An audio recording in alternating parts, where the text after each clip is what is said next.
નમસ્કાર મિત્રો, ખેડૂત મિત્રો વિશુ યુટ્યુબ ચેનલમાં તમારું ફરી એકવાર હાર્દિક સ્વાગત કરું છું। તો મિત્રો, આજે હાલ જે આપણે ગુજરાતમાં કમોસમી વરસાદના કારણે વાતાવરણમાં ખાસો એવો પલટો જોવા મળ્યો હતો। તો એમાં મિત્રો રાહતના સમાચાર છે। તો રાહતના સમાચાર શું છે અને આજમાં કઈ કઈ જિલ્લા તાલુકામાં ભારે વરસાદ જોવા મળી શકે છે તે સંપૂર્ણ માહિતી આજના વિડીયોમાં આપણે વાતચીત કરવાના છીએ। તો વિડીયોમાં એન્ડ સુધી બન્યા રહેજો। હજી સુધી વિડીયોને લાઇક ન કરી હોય તો મિત્રો જલ્દીથી વિડીયોને લાઇક કરી દો। ચેનલ પર નવા તો સબસ્ક્રાઇબ કરી બાજુમાં બેલ બટન પણ મિત્રો દબાવી દેજો। તો ચાલો મિત્રો આજનો વિડીયો આપણે સ્ટાર્ટ કરી દઈએ। તો હાલ ગુજરાતમાં ઘણા બધા વિસ્તારોમાં વરસાદી વાતાવરણ જોવા મળી રહ્યું છે। કડાકા ભડાકા સાથે મિત્રો પવન પણ સારો એવો જોવા મળી રહ્યો છે। 60-70ની સ્પીડમાં પવન ઘણી જગ્યાએ જોવા મળ્યો છે અને ઘણી જગ્યાએ નુકસાન પણ કરી રહ્યો છે। તો આજના દિવસ માટે જોઈ લઈએ કે કઈ કઈ જગ્યાએ કેવી કેવી આગાહી રહેવાની છે।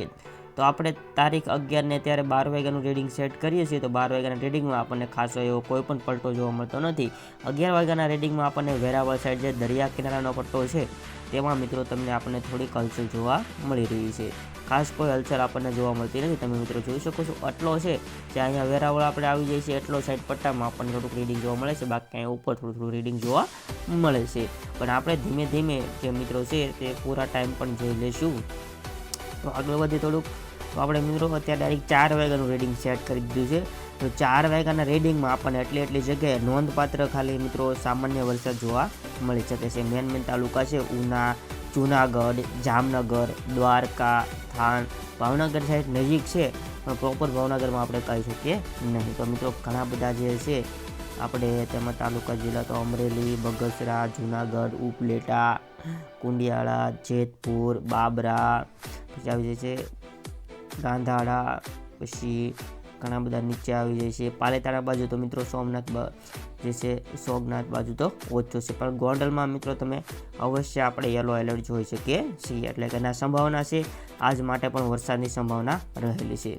આ બાજુ જોઈ લઈએ તો મિત્રો આપણે આવી જાય છે ભાનવાડ, સાયલા, દ્વારકા, જામનગર, રાજકોટ, મોરબી, ચોટીલા, સુરેન્દ્રનગરમાં મિત્રો વાદળછાયું વાતાવરણ જોવા મળી શકે છે। બોટાદ, જસદણ, ગોંડલ, તો આ બધા એરિયો છે મિત્રો તેમાં આપણને અહીંયા રીડિંગ જોવા મળે છે। અને કચ્છ બાજુ જોવા જઈએ તો કચ્છ બાજુ પણ આપણને થોડું એમ તો રીડિંગ જોવા મળે છે। જે કચ્છનું ગાંધીધામ છે ત્યાં આપણે જોઈ લઈએ તો માઇનર રીડિંગ છે। પછી જોઈ લઈએ તો ભાલડી, પછી રાપર, તો આ બધામાં તો મિત્રો થોડું રીડિંગ છે એટલે ના આપણે ખાસ એવી વાત કરવાની થતી નથી। તો આવી રીતના અલગ અલગ જે છે ગુજરાતના ઘણા તાલુકા જિલ્લાઓમાં એટલે સૌરાષ્ટ્રના મોસ્ટ ઓફ ભાગમાં આજના વરસાદની સ્થિતિ જોવા મળી શકે છે અને વાતાવરણમાં હળવો પલટો પણ જોવા મળ્યો છે। તો આપણે 7 વાગ્યાની વાત કરીએ તો થાન બાજુ જે છે તે સુરેન્દ્રનગર બાજુનો એરિયો છે તે બાજુ આપણને થોડુંક અહીંયા રીડિંગ વધારે જોવા મળે છે। સાંજના સમયે સુરેન્દ્રનગર આવી જાય છે, થાનની આપણે વાત કરી લીધી છે પણ હળવદમાં પણ મિત્રો તમે જોઈ શકો છો અને હળવદ પાસે કુડ આવેલું છે, માલવી, પછી આવી જશે દારગરા, જે આ બધા વિસ્તાર છે તેમાં પણ મિત્રો આપણે જોઈ શકીએ છીએ। થોડુંક આગળ આપણે રીડિંગ લઈએ તો 8 વાગ્યાના રીડિંગમાં આપણને કઈ જગ્યાએ કેવો પલટો જોવા મળશે સેમ પરિસ્થિતિ જોવા મળે છે।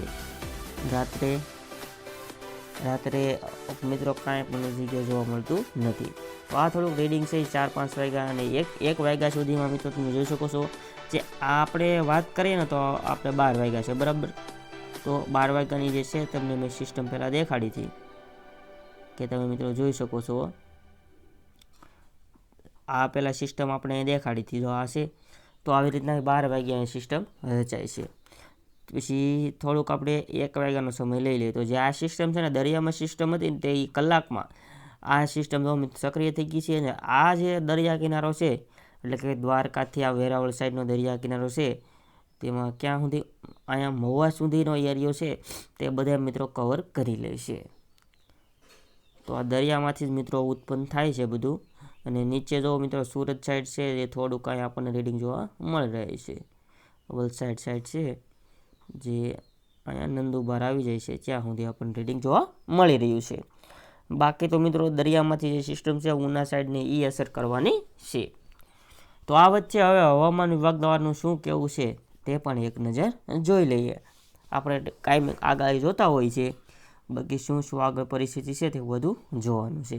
તો આગામી 3 દિવસ ગુજરાતમાં હજી કમોસમી વરસાદની આગાહી આપવામાં આવી રહી છે. તો રાતના 10 વાગ્યા સુધી હવામાન વિભાગ દ્વારા આજે રાજકોટ, જામનગર, કચ્છ સહિતના 10 જિલ્લાઓમાં ભારે પવન અને ગાજવીજ સાથે વરસાદની આગાહી કરવામાં આવી રહેલી છે. તે ઉપરાંત મિત્રો બીજી નજર નાખવા જઈએ તો અરવલ્લી, કચ્છ, રાજકોટ, જૂનાગઢમાં અનેક વિસ્તારોમાં ધોધમાર વરસાદ વરસ્યો છે. જે મિત્રો ગઈ રાતે છે તે આટલા એરિયામાં પવન સાથે મિત્રો ધોધમાર વરસાદ વરસ્યો છે તેવું હવામાન વિભાગનું કહેવું છે. આગળ જો વાત કરીએ તો હવામાન વિભાગે મિત્રો આગામી જે જિલ્લામાં જે થોડી કલાકોમાં આગાહી આપવામાં આવેલી છે તે એટલે છૂટાછવાયા સ્થળો પર ભારે પવનની પણ આગાહી આપવામાં આવી રહી છે અને વીજળી સાથે વરસાદ થવાની પણ સંભાવના રહેલી છે. જેમાં રાજકોટ, જામનગર, પોરબંદર, જૂનાગઢ, અમરેલી, ભાવનગર, મોરબી, ગીર સોમનાથ, દીવ, દમણ, દાદરા નગર હવેલી, કચ્છમાં વરસાદની શક્યતા છે. તો મિત્રો આ જે એરિયા છે જે સિસ્ટમ આપણે સક્રિય થવાની હતી એ મિત્રો અત્યારે હવામાન વિભાગ દ્વારા પણ આગાહી આપવામાં આવેલી છે. અને મિત્રો ગુજરાતના દીવ, દમણ, દાદરા નગર હવેલીમાં મિત્રો ભારે વરસાદની અત્યારે આગાહી કરવામાં આજના દિવસ માટે આવી રહી છે. જ્યારે મિત્રો હવે આપણે જિલ્લા તાલુકા વાઇઝ મિત્રો એક નજર નાખી લઈએ તો વિસનગર પંથકમાં કમોસમી વરસાદના કારણે જોરદાર મિત્રો વરસાદ અત્યારે ચાલુ થયો હતો. આખા દિવસમાં ઉકળાટ બાદ ભારે વરસાદ પડ્યો હતો. તો તાલુકાના તરફ ગામના નજીક ભારે વરસાદ જોવા મળી રહ્યો હતો. તો આ મિત્રો કાલની આગાહી આપણે બધી જોઈ લઈએ. અરવલ્લીના ભિલોડા પંથકમાં ગાજવીજ સાથે વરસાદ. જે સાંજના સમયે અરવલ્લી જિલ્લામાં ભિલોડા પંથકમાં વાતાવરણમાં પલટો જોવા મળ્યો હતો.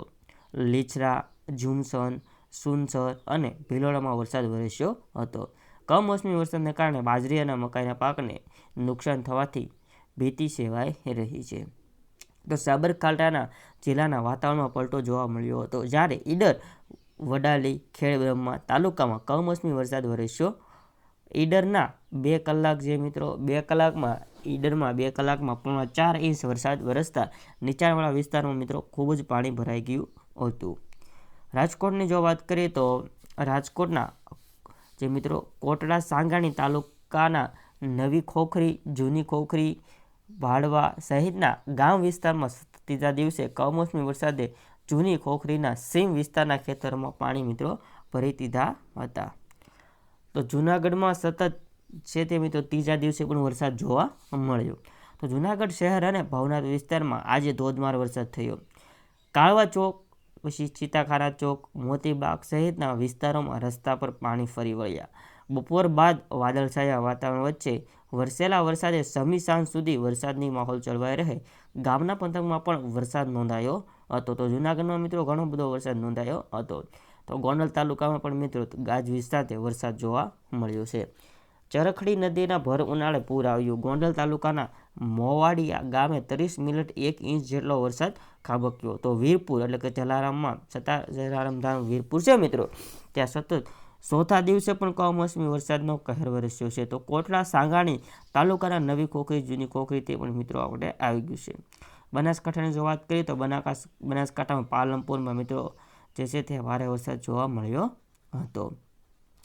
7 દિવસ મિત્રો જે આ વરસાદની સ્થિતિ જોવા મળે તેમાં 3 થી 5 ડિગ્રી તાપમાન વધવાની શક્યતા છે, જે આવનારા દિવસો પણ હોઈ શકે છે. તો ગરમીમાં ફરી જે છે એ ગરમીમાં શેકાવા માટે તૈયાર થઈ જજો, કેમ કે હવે વરસાદી વાતાવરણ એટલું બધું રહેવાનું નથી.